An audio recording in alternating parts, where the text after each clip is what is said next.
சிலாபத்தை சேர்ந்த ஒரு சகோதரி கேள்வி ஒன்று கேட்டிருக்கிறாங்க. ஏதாவது ஒரு விடயத்தை வேண்டி நியத் வைத்து நோன்பு பிடிப்பது போல் தொழுகையும் தொழலாமா என்று கேட்கிறாங்க. அதாவது நாங்க ஏதாவது ஒரு நேர்ச்சியை செய்வோம்.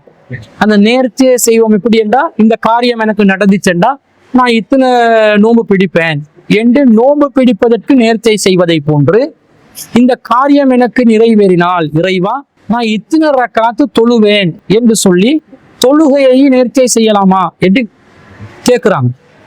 அதாவது இந்த கேள்விக்கு பதில் சொல்வதற்கு முன்பதாக இந்த நேர்ச்சை சம்பந்தமாக ஒரு அடிப்படையான விஷயத்தை நாங்க விளங்கிக் கொள்ளணும். நேர்ச்சை என்பது எப்படிப்பட்ட ஒரு நிலையில் இருக்குதுன்னு சொன்னா, இறைவனோட ஒரு பேரம் பேசுற மாதிரி ஒரு தன்மையில இருக்குது. இறைவா நீ எனக்கு இதை செய்து தந்தால் நான் உனக்கு இதை செய்து தருவேன், எனக்கு இந்த காரியத்தை நீ நிறைவேற்றி தந்தால் நான் உன்னுடைய இந்த காரியத்தை நிறைவேற்றுவேன் என்ற மாதிரி இறைவனுடன் ஒரு பேரம் பேசி வியாபாரம் செய்யற மாதிரி ஒரு தோற்றம் இந்த நேர்ச்சையில் காணப்படுகிறது. இப்படிப்பட்ட ஒரு நிலையில் இது இருப்பதனால நபி ஸல்லல்லாஹு அலைஹி வஸல்லம் அவர்கள் நேர்ச்சையை தடை செய்கிறார்கள். எப்படி தடை செய்யறாங்க? நஹன் நபியு ஸல்லல்லாஹு அலைஹி வஸல்லம் அனின் நத்ரி, நபி ஸல்லல்லாஹு அலைஹி வஸல்லம் அவர்கள் நேர்ச்சை செய்வதை தடை செய்தார்கள். இன்னஹு லா யருது ஷைஅன், அது எதையும் மாற்ற போவதில்லை. இந்த நேர்ச்சை என்பது அல்லாஹ் ஏற்படுத்தின விதியில எதையும் மாற்ற போவதில்லை. ஆனா ஒண்ணு நடக்கும், இன்னமா யுஸ்தஹ்ரஜு பிஹி மினல் பகீலி, ஒரு கஞ்சனிடம் இருந்து அவனுடைய செல்வத்தை வெளியேற்றிவிடும். ஒரு கஞ்சன் செலவழிக்காம இருப்பான், ஆனா நேர்ச்சையின் காரணமாக இறைவா இது நடந்தால் நான் ஒரு ஆட்டை அறுத்து கொடுப்பேன்டா, கஞ்ச பயல் சாதாரண நேரத்துல எச்சி கையில காக்கா விரட்டாதவன் இந்த நேர்ச்சை என்று வரும்போது ஒரு ஆட்டை கூட குர்பான் கொடுப்பேன் என்று அவன் பொருளாதாரத்தை வெளியே செலவழிக்கிறானே, இது வேணுமென்றா நேர்ச்சையில நடக்குமே தவிர இந்த நேர்ச்சை இவன் செய்வதனால அல்லாஹ் விதியில எதையாவது மாத்துவானான்னு கேட்டா மாத்த மாட்டான் என்று நபி ஸல்லல்லாஹு அலைஹி வஸல்லம் சொன்ன செய்தியை அப்துல்லா இப்னு உமர் ரலியல்லாஹு அன்ஹு அறிவிக்கிறாங்க. சஹீஹுல் புகாரிலே 6608வது செய்தியாக பதிவு செய்யப்பட்டிருக்கிறது. இதே போன்று இன்னொரு அறிவிப்பு வருகிறது. இதே அப்துல்லா இப்னு உமர் ரலியல்லாஹு அன்ஹு அறிவிக்கிறாங்க. புகாரில 6692வது செய்தி, இன்னன் நதுர, இந்த நேர்ச்சையை பொறுத்தவரையில் லா யுகத்திமு ஷைஅன் வலா யுஅஹிரு, இது எதை முற்படுத்தவோ பிற்படுத்தவோ செய்யாது. இந்த நேர்ச்சை ஒரு காரியத்தை முற்படுத்தோமாது, ஒரு நன்மையை முற்படுத்தோமாது, ஒரு தீமையை பிற்படுத்தோமாது. வ இன்னமா யுஸ்தஹ்ரஜு பின் நத்ரி மினல் பகீலி, ஆனா ஒன்று மட்டும் செய்யும், கஞ்சனிடம் இருந்து அவனுடைய செல்வத்தை வெளியேற்றும். இதை மட்டும் நேர்ச்சையில நடக்கும் என்று சொல்லி நபி ஸல்லல்லாஹு அலைஹி வஸல்லம் சொல்றாங்க. அப்ப என்ன விளங்குது? நேர்ச்சையில எதுவும் முற்படுத்தோமேல பிற்படுத்தோமேலா, எனக்கு நடக்கிற ஒரு ஆபத்தை நேர்ச்சையால பிற்படுத்தலாமான்னு கேட்டா இயலாது. எனக்கு ஏதாவது நன்மையை முன்கூட்டியே வர வைக்கணும் என்று சொல்லி நேர்ச்சை செஞ்சாலும் அதுல எதுவுமே நடக்க போறது இல்லை என்று ரசூல் ஸல்லல்லாஹு அலைஹி வஸல்லம் சொன்ன பிறகு இப்ப நேர்ச்சையை நாங்க செய்யறதுல இருந்து நாங்க விலகி கொள்ளணும். ரசூல்லா இவ்வளவு விளங்கப்படுத்திட்டாங்களே, நாங்க எதுக்காக நேர்ச்சை செய்யணும்? ஏதாவது ஒரு நன்மை சீக்கிரமா அடைகிறதுக்கும் தீமை தடுத்து நிறுத்தி கொள்றதுக்கும் தானே நேர்ச்சையை செய்வோம். அது நடக்காதுன்ட்டாங்களே ரசூல் ஸல்லல்லாஹு அலைஹி வஸல்லம். அப்ப எதுக்கு இந்த நேர்ச்சைக்காக நாங்க விழணும்? அது அவசியம் இல்லை. இப்ப நேர்ச்சையை விட்டு நாங்க ஒதுங்கி இருக்கணும் என்பதுதான் இஸ்லாத்துடைய அடிப்படையான அறிவுரை. அப்ப என்ன செய்யணும்? நம்முடைய நோக்கங்கள் நிறைவேறணும் என்றால், நம்முடைய தேவைகளை நாம் பூர்த்தி செய்து கொள்ளணும் என்றால், நாங்க என்ன காரியத்துல ஈடுபடணும், என்ன செஞ்சால் சரி என்று கேட்டால் அதற்கு அல் குர்ஆன்ல நமக்கு வழிகாட்டல் இருக்கிறது. திருக்குர்ஆன்ல சூரத்துல் பக்கரால 2வது அத்தியாயம் 45வது வசனத்துல அல்லாஹ் சொல்றான், வஸ்தஈனு, நீங்கள் அல்லாஹ்விடம் உதவி தேடுங்கள். அல்லாஹ்வோட உதவி தானே நமக்கு தேவைப்படுது. எப்படி உதவி தேடணும்டா? பிஸ்ஸப்ரி வஸ்ஸலாஹ், பொறுமை மூலமும் தொழுகை மூலமும் உதவி தேடுங்கள். நீங்க அல்லாஹ்வோட உதவி வேணும் என்று சொன்னா அழகா பொறுத்து கொள்ளணும், கஷ்டங்களை பொறுத்து கொள்ளணும், நஷ்டங்களை பொறுத்து கொள்ளணும், இழப்புகளை பொறுத்து கொள்ளணும், பாதிப்புகளை சகித்து கொள்ளணும். நீங்க முகம் கொடுக்கக்கூடிய எல்லா பிரச்சனைகளையும் சவால்களையும் தைரியமாக முகம் கொடுக்கணும். இந்த பொறுமை, முகம் கொடுக்கிற தாக்க பிடிக்கிற தன்மை உங்களிடம் இருக்கணும். வஸ்ஸலா, தொழுகை இருக்க வேண்டும். ஐவேளை தொழுகையை, கடமையான தொழுகையை பேணி பாதுகாத்து தொழ வேண்டும்.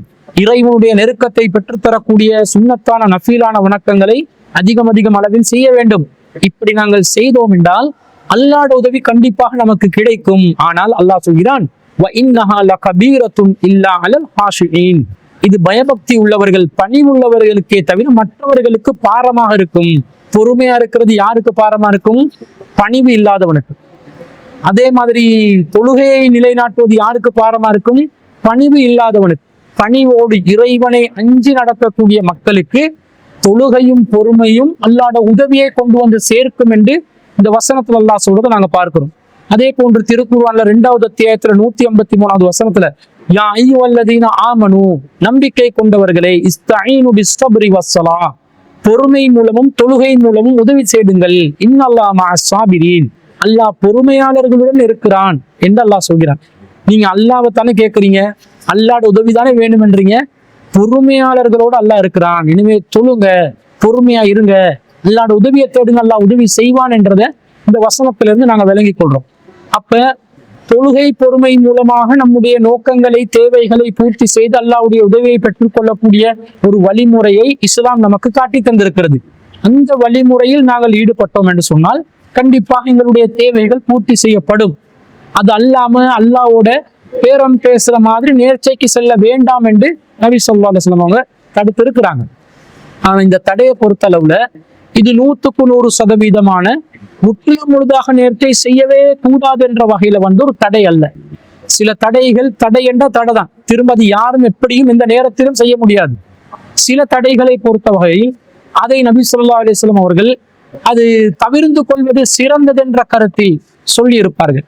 அப்படிப்பட்ட ஒரு கருத்துல தான் இந்த நேர்ச்சை இந்த சொல்றாங்க. தவிர்ந்து கொள்ளுங்கள் என்றால் நேர்ச்சை செய்யவே கூடாது என்று இல்லை. நேர்ச்சையில எதை எதிர்பார்க்கிறோமோ அந்த விளைவு நடக்க போறதில்லை. ஆனால் நேர்ச்சை செய்ய வேண்டாம் என்பது மொத்தமாக நேர்ச்சையை வேண்டாம் என்ற கருத்தில் சொல்லப்படவில்லை என்பதை திருக்குர்ஆன்ல 2வது அத்தியாயத்துல 270வது வசனத்திலிருந்து நாங்க விளங்குறோம். அதுல அல்லாஹ் என்ன சொல்றான், வமா அன்ஃபக்தும் மின் நஃபகா, நீங்க ஏதாவது ஒரு நஃபகா ஒரு சொத்தை செலவிட்டால், அவ் நதர்தும் மின் நதுரின், அல்லது ஏதாவது ஒரு நேர்ச்சை செய்தால், ஃபஇன்னல்லாஹ யஅலமுஹு, அல்லாஹ் அதை அறிந்தவனாக இருக்கிறான். வமா லில் ஸாலிமீன மின் அன்சார், அநீதி இழைத்தோருக்கு எந்த உதவியாளரும் இல்லை. அப்ப அல்லாஹ் தஆலா சொல்றான், நீங்க நேர்ச்சை செஞ்சா அல்லாஹ்க்கு தெரியும், நீங்க ஒரு தர்மத்தை செய்தால் அல்லாஹ்வுக்கு அது தெரியும். அல்லாஹ் அத்தகைய நன்மக்களுக்கு தான் உதவி செய்வான், நியாயக்காரனுக்கு உதவி செய்ய மாட்டான். அப்ப நேர்ச்சை செய்யறவனுக்கு அல்லாஹ் உதவி செய்வான் என்றது இந்த வசனத்திலிருந்து நாங்க விளங்குறோம். அதே போல திருக்குர்ஆன்ல 76வது அத்தியாயத்துல 7வது வசனத்துல யூஃபூன பின் நதுரி, நன்மக்கள் என்ன செய்வார்கள் என்று சொன்னா அவர்கள் நேர்ச்சையை நிறைவேற்றுவார்கள் என்று அல்லாஹ் சொல்கிறான்.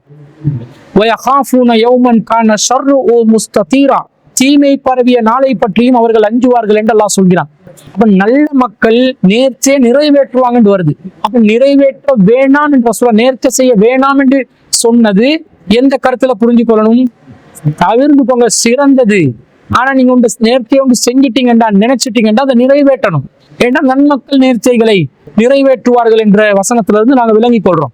அதே போல சூரத்துல் ஹஜ் 22வது அத்தியாயம் 29வது வசனத்துல அல்லாஹ் சொல்றான், சும்மல் யகுலு தஃபஸஹும், அவர்கள் தங்களுடைய அழுக்குகளை அகற்றட்டும், வல் யூஃபு நுதுரஹும், தங்களுடைய நேர்ச்சைகளை நிறைவேற்றட்டும், வல் யத்தவஃபு பில் பைத்தில் அதீக், பழமையான இந்த ஆலயத்தை அவர்கள் தவாப் செய்யட்டும் என்று அல்லாஹ் சொல்றான்.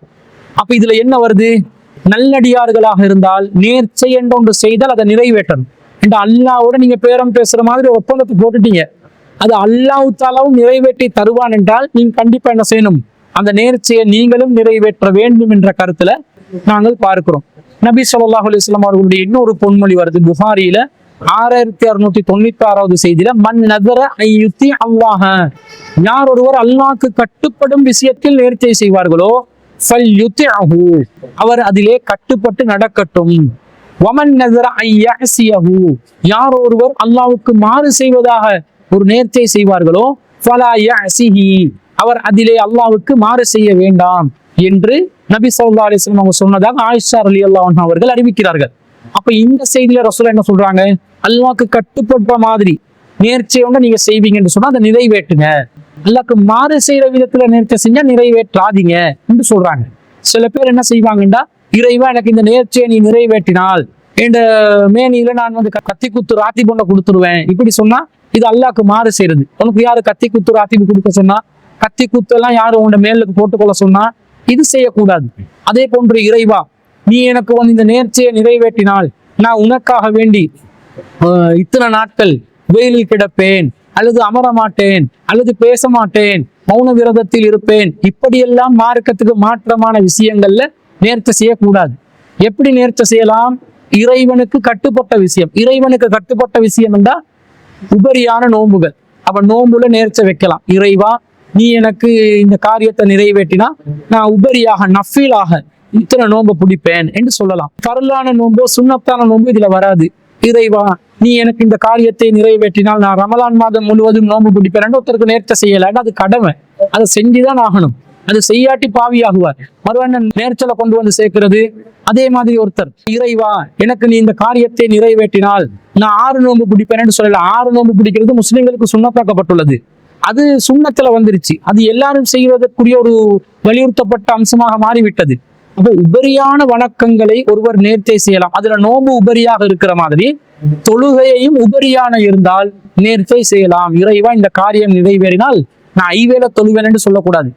ஏண்டா ஐவேளை தொழுவது கடமையாக்கப்பட்டுள்ளது, அது செய்யணும். முன்பின் சுன்னத் தொழுவேன் என்று சொல்லக்கூடாது. முன்பின் சுன்னத்து அது வலியுறுத்தப்பட்ட நிலையில உள்ளது. இது அல்லாத உபரியான தொழுகைகளை தொழுவேன் என்று சொல்லி ஒருவர் நேர்ச்சை செய்ய நினைத்தால் மார்க்க ரீதியாக அதுல எந்த தவறும் இல்லை. ஆனா மிகச்சிறந்த வழிமுறை இறைவன் மீது தவக்கல் வைத்து அவன் மீது பிரார்த்தனை செய்து நாம் அடிமைத்தனத்தை வெளிப்படுத்தி இருக்கரம் மீந்தி அல்லாவிடத்தில் பெறக்கூடிய அந்த உதவியை தொழுகை மூலமும் பொறுமை மூலமும் பெற்றுக்கொள்வதுதான் சிறந்ததே தவிர அதுக்கு மாற்றமான இந்த நேர்ச்சைகள்ல நாங்க போய் எங்களுடைய ஈமான் அல்லாஹ்க்கு பேரம் பேசுற மாதிரி ஆக்கி கொள்ளாமல் இருப்பது சிறந்தது. ஆனாலும் ஒருவர் நினைத்தால் இஸ்லாத்துல அதற்கு அனுமதி உண்டு. உபரியான வணக்கங்களை நேர்ச்சையாக நிறைவேற்றலாம். ஒரு குர்பானை கொடுப்பேன், உபரியான ஒரு குர்பானை கொடுப்பேன், அல்லது ஒரு நன்மையான காரியத்தில் ஈடுபடுவேன், ஒரு ஏழைக்கு தர்மம் செய்வேன், இப்படி எந்த விதத்திலும் ஒருவர் நேர்ச்சை செய்தால் அது நிறைவேற்றணும். அந்த நேர்ச்சைகள் மறுமையிலே விசாரிக்கப்படக்கூடிய நிலையில் இருக்குது. என்றால் நல்லடியார்கள் நேர்ச்சை நிறைவேற்றுவார்கள் என்று சொல்வதனால அப்படி அனுமதிக்கப்பட்ட நிலையில் உள்ள நேர்ச்சைகளை கண்டிப்பாக நாங்கள் நிறைவேற்ற வேண்டும் என்பதையும் நாங்கள் விளங்கிக் கொள்கிறோம்.